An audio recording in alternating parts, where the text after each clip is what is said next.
garis separuh, Cina garis sak judo, bule londo gila-gilo.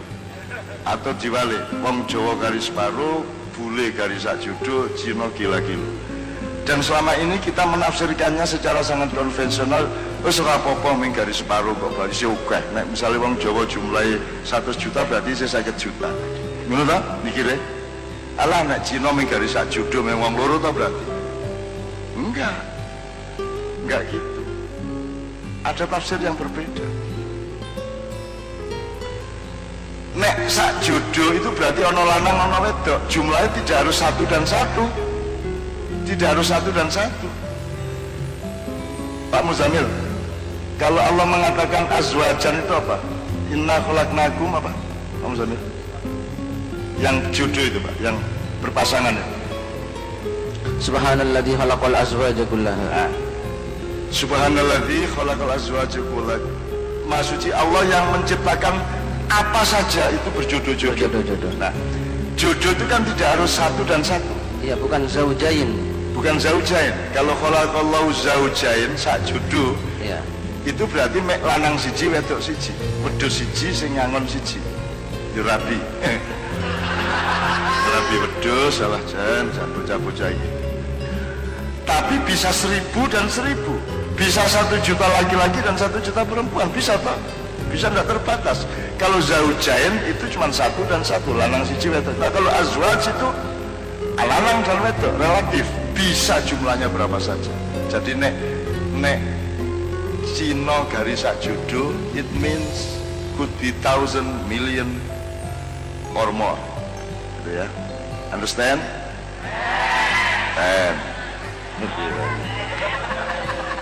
Ya rakyat sampean ya. Understand not ten. Asisten Medono. Jadi yang judo ini yang punya masa depan, betul tak? Karena dia bisa beranak pinak.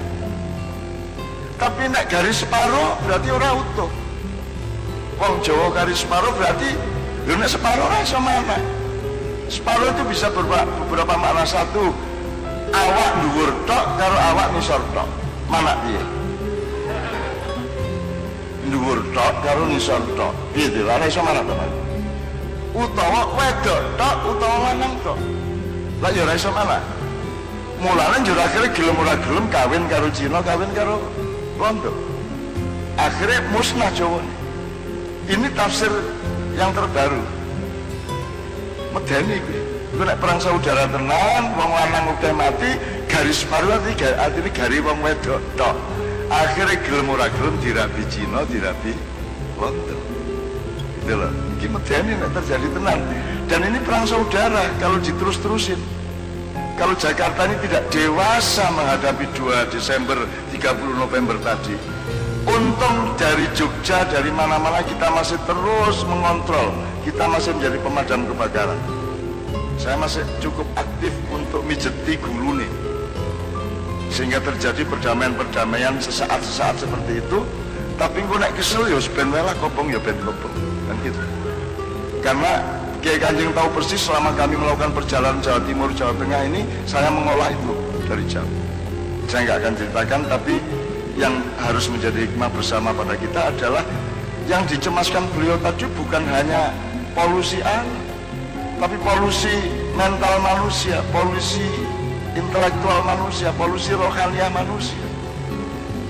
Itu banyak sekali nanti contoh-contohnya. Wong saiki kalau saya sebut, coba saya sebut satu orang, siapa Mbak? Siap saya tanya ya. Yang sampean apa sampean? Mbak yang merah apa yang ungu? Merah ya? Oke, senengannya abang-abang. Mbak, syariat Islam itu kasih contoh 3 Pak. Syariat Islam. Syariat Allah aja. Contohnya syariat Allah apa? Sholat, terus puasa, zakat. Coba ya, coba yang laki-laki satu, nek kayak mau apel saya sing putih, kayak sing putih Mas, Mas, tolong mikrofon nih Mas, ini Mas. Kalau Anda mendengar kata syariat Allah itu sing dieling-eling apa Mas? Telu wae. Satu rasa syukur atas apa yang diberikan Allah. Itu syariat. Apa yang diciptakan Allah, termasuk tanaman, tumbuhan, manusia, apa yang kita lihat, selalu kita ingat sama Allah. Ya, jadi syariat Allah itu adalah, kalau ini tadi lingkupnya adalah rukun Islam. Kalau dia sudah alam, ya sudah lebih luas, gitu ya. Jadi lanang, wedok, abang, putih, jadi ada perjodohan pada malam hari ini. Kalau melihat kelengkapannya, melihat kelengkapan ilmunya ya. Iki sing bagian rumah tangga, rukun Islam, iki sing bagian ombo-ombo di luar rumah, kan begitu. Itu perjodohan juga ya Pak Muzamil ya, perjodohan juga insya Allah. Kalau dadi ora dadi ya sing rundingan dhewe ya. Ini termasuk polusi Pak Rektor. Maksud saya orang dipersempit oleh globalisasi ilmu pengetahuan, dan itu sebenarnya adalah westernisasi ilmu pengetahuan. Di ilmu barat itu agama adalah sesuatu yang terpisah dari yang lainnya, dari negara, dari ilmu sosial, dari apa saja. Agama itu dianggap satu rumah tersendiri. Padahal agama di dalam Islam adalah sifatnya seluruh kehidupan, sejak awal sampai akhir. Dia inherent dan include di dalam apa saja. Orang kencing itu menjalani agama, kan gitu. Pelajaran matematik itu pelajaran agama, kan begitu kalau dalam Islam. Nah, ini karena ini beliau contoh dari orang yang kena sekularisme. Sekularisme itu membedakan iki negara, iki agama, iki demokrasi, iki Islam, dipertentangkan. Itu ilmu barat. Lihat apa sejarahnya? Ya enggak dong. Islam kok bertentangan dengan demokrasi? Demokrasi ada dalam Islam, sebagian Islam juga ada dalam demokrasi, yang begitu. Di dalam diri wanita ada kejantanan, di dalam diri laki-laki ada kelembutan, benar nggak? Jadi Anda juga punya femininitas sebagai laki-laki, dan Anda punya maskulinitas. Nek ora percaya ora biyo, kula ketok. Bul sing lanang sing wedok luwih kereng banget sing lanang. Wah, luwih ngono to. Ya to, sing mburi-mburi iki iki pengalaman iki. Krompiang, piar. Yes.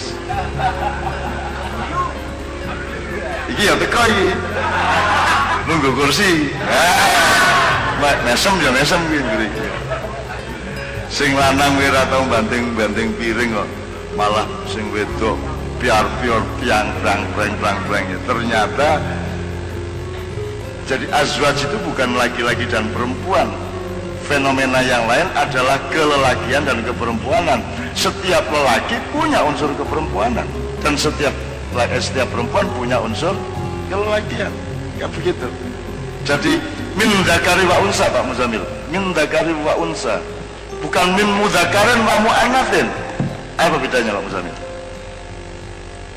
Jadi min dzakarin wa unsa, kalau dzakar itu yang punya dzakar. Yang punya dzakar. Unsa? Kalau unsa ya itu, unsa itu kan, maaf, itu tanda kewanitaan. Unsa itu, maaf, lawannya dzakar. Dari situ. Jadi kata dzakar dan unsa menunjuk pada jenis kelamin. Maka dalam Islam jenis kelamin tidak berarti subjek dari yang memiliki kelaminnya. Betul, jenis kelaminnya. Jenis kelamin, jadi unsurnya, faktornya, dimensinya, potensinya, betul enggak? Betul. Nah, gitu. Ini yang namanya epistemologi tadi, Pak. Ya. Nah, kita selama ini mengartikan laki-laki dan perempuan. Tidak harus toh. Potensi kelelakian dan potensi kewanitaan. Makanya antara rektor dan mahasiswa, antara pemerintah dengan rakyat, harus ada manajemen dzakarin wa unsa.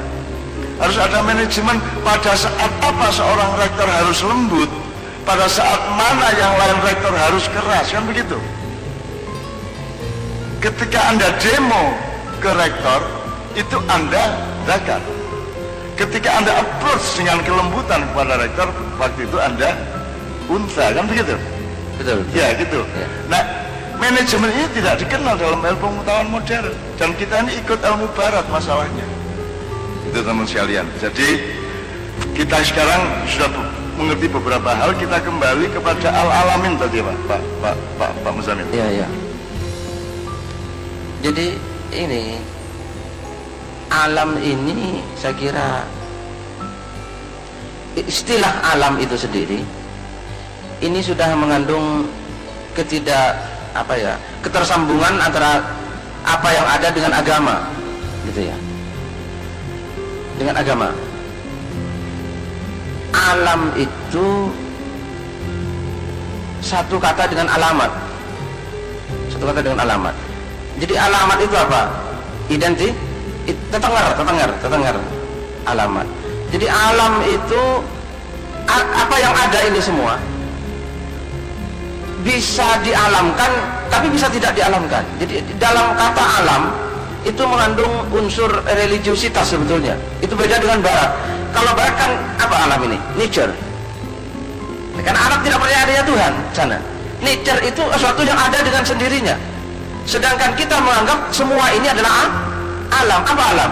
Tanda adanya Allah. Nah, semua itu alam. Maka kita harus memperlakukan ini semua ya tidak boleh melanggar yang Allah, gitu ya. Tidak melanggar Allah. Kenapa? Ini kita sebut alam. Al-alam ini itu semuanya. Jadi ini saya kira dalam perkataan alam itu sudah mengandung unsur agama dan religiositas. Beda dengan barat. Kalau barat terus nature. Ini paralel dengan kalau Anda mempelajari sosiologi agama, agak serius apa Pak ya?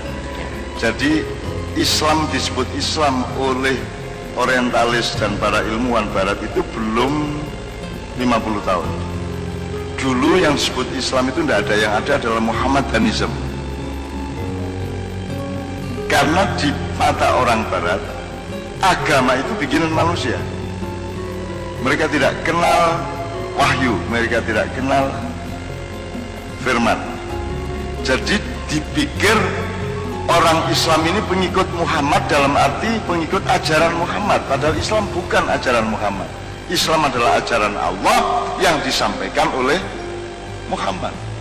Maka mereka menyebut pengikut Muhammad, Muhammadanis atau Muhammadanism. Sama dengan Kristen, dia pengikut Kristus. Buddha, pengikut Buddha Gautama. Hindu, pengikut dari satu ajaran di daerah Hindustan. Konghucu, pengikut Konghucu. Islam bukan pengikut Muhammad. Dan ini belum lama ilmu ini disadari orang barat. Islam, sunat aja baru belum 30 tahun Mbak diakui bahwa sunat itu baik. Kita kan nggak tahu Obama sunat apa tidak.